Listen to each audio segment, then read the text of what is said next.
মানুষ মানুষের জন্যে, জীবন জীবনের জন্যে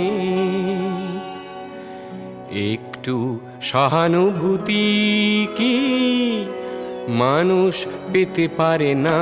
ও বন্ধু, মানুষ মানুষের জন্যে, জীবন জীবনের জন্যে একটু সহানুভূতি কি মানুষ পেতে পারে না?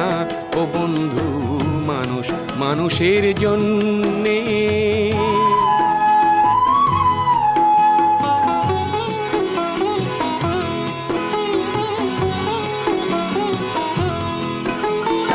মানুষ মানুষকে পণ্য করে, মানুষ মানুষকে জীবিকা করে, মানুষ মানুষকে পণ্য করে, মানুষ